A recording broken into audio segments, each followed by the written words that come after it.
저는 설교가 그렇게 많지 않습니다. 그렇다고 해서 최애 설교를 고르기가 쉬운 것도 아니었어요. 그래서 저는 사실은 제게 가장 큰 도전을 준 말씀을 가지고 왔습니다. 이 베드로와 요한이 원래 이렇게 위대한 사람들이 아니었거든요. 그런데 오늘 어마어마한 사건을 일으키죠. 그 사건을 바라보면서 제가 느꼈던 점을 여러분과 함께 나누고 싶어요. 정말 현격한 변화입니다. 왜냐하면 이 사건과 비교되는 사건이 어디에 등장하냐면 요한복음 9장에 등장을 해요.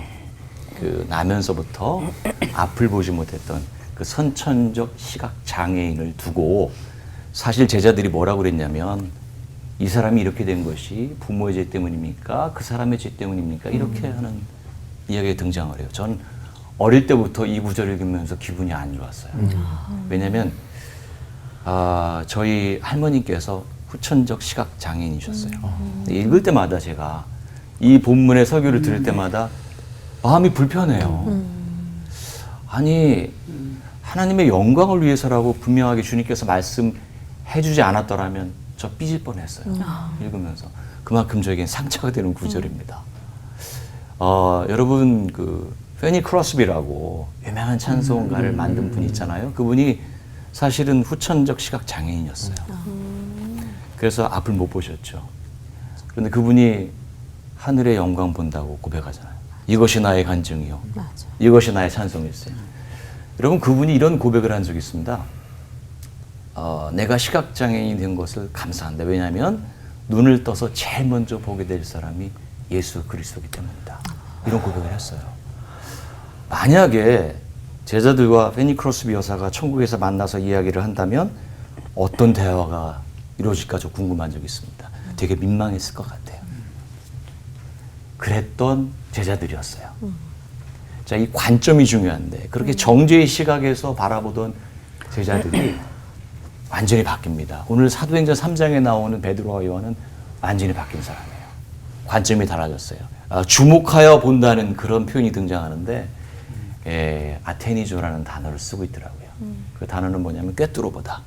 뭔가 관점을 가지고 바라보다 이런 뜻이에요. 이 관점이 중요하죠. 무엇을 볼 때 여러분들 다 관점을 가지고 보잖아요. 그냥 보는 거랑 달라요. 그렇죠. 예. 예를 들면 들의 꽃을 볼 때 뭐 꽃의 이름이나 성분이나 이런 거는 과학자들의 몫이지만 주님이 기대하는 관점은 뭐냐면 그것을 통해서 창조의 섭리를 발견하라는 거예요. 예. 공중나는 새를 보라. 뭐 새가 얼마나 빨리 나르는지 그게 뭐가 중요해요. 하나님의 창조 섭리를 보라는 거죠. 찬양하는 분들은 아마도 찬양의 도구가 되고 소재가 될 거예요. 관점이 중요합니다. 오늘 말씀에서 관점이 등장하는데 그게 뭐냐면 예수 그리스도의 관점이에요. 내게 있는 것이 없다는 거예요. 은과 금은 내게 없지만 나사렛 예수 이름으로 그분의 마음으로 치유가 일어나는 거죠. 이게 어떻게 가능했을까 저는 생각해 봤어요. 아니 시각장애인을 놀렸던 제자들이 어떻게 치유하는 사람으로 변했을까? 저는 그 이유가 복음서에 분명하게 담겨 있다고 믿어요. 뭐냐면 예수님의 죽음과 부활을 목격한 거예요. 베드로가 천방지축이었죠. 사실은 뭐 검을 가지고 다녔을 것이라고 추정이 되죠. 제사장의 종의 귀를 이렇게 잘랐던. 그러니까 아마도 단검으로는 힘드니까 단검으로 불가능하죠. 그게 장검으로 정확하게 귀를 잘랐던 무술의 고수였을 것 같아요. 뭔가 좀 이상해요. 이런 사람이었잖아요. 그리고 뭐 닭울음이 3번 울릴 때까지 배신했으니까 얼마나 죽음이 두려웠겠어요. 겁쟁이에요. 천방지축의 겁쟁이에다가 이런 사람이 어떻게 변했을까?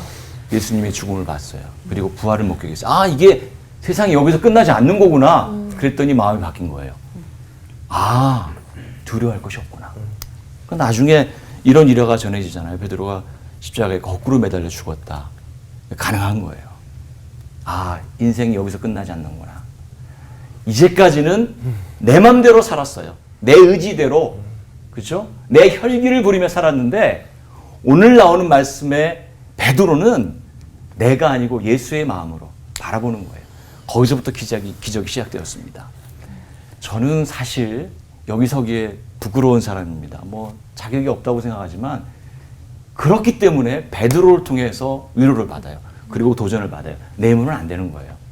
내 힘으로는 안 되지만 예수 그리스도의 죽음과 부활을 통해서 그리고 성령의 임재를 통해서 바뀐 겁니다. 아멘. 이런 기대를 가지고 살았으면 좋겠어요, 우리가. 베드로의 사건이 나면서부터 일어나지 못했던 그 불쌍한 사람 40여서나 되었더라. 나중에 4장에 가면 그 얘기가 나오잖아요. 40년 동안 주목의 대상이 되지 못했어요. 다른 사람의 무시의 대상이었어요. 눈에 띄지 않는 사람이었어요. 그런데 베드로가 주목해서 봤어요. 여러분, 이 관점이 중요합니다. 주님의 마음을 품고 주님의 마음으로 바라본다면 우리에게도 그런 기적이 분명히 일어나리라고 저는 믿습니다. 그래서 여러분들을 통해서 주님의 은혜를 통해서 주님의 이름으로 이런 엄청난 기적이 여러분 삶 가운데 매일매일 일어나기를 주님의 이름으로 축원합니다. 아멘. 아멘. 기도하겠습니다. 주님, 주님의 관점으로, 주님의 시선으로, 주님의 마음으로 바라보고 치유의 기적을 만들어내는 저희 모두가 될 수 있도록 도우시고 함께해 주시옵소서. 아멘. 예수 그리스도의 이름으로 기도합니다. 아멘.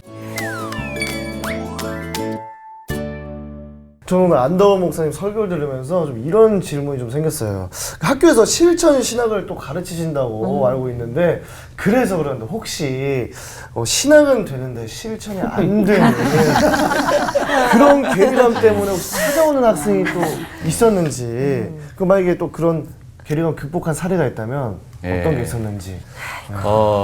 있죠. 많죠. 실은.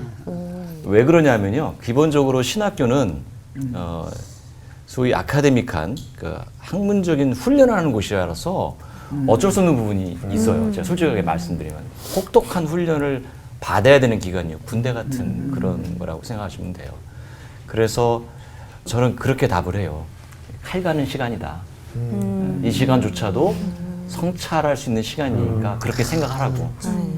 그리고 실천은 미뤄두고 하는 게 아니고 사실 일상에서 매일매일의 삶 속에서 우리의 말과 행동을 하는 거니까 그 부분 유념해서 잘하면 됩니다. 또 하나 실제적인 그 조언을 주는데요. 수업만 충실하다 보면 놓치는 것도 너무 많아요, 학교에서. 저도 그러했고. 야, 교수님들이 보통 그런 얘기 안 하는 거야. 수업만 열심히 하자 할 수도 있는데. 네, 공부는 그냥 성실하면 잘할 수 있어요. 근데 영성은 겸손해야 돼요. 성찰해야 되고. 목사님처럼 자기 자신을 늘 돌아보는 시간이 있어야 가능한 일이에요. 그건 제가 해줄 수 있는 부분이 아니에요. 훈련이 돼야 되는 그럼요. 교수는 그거 못 해줘요.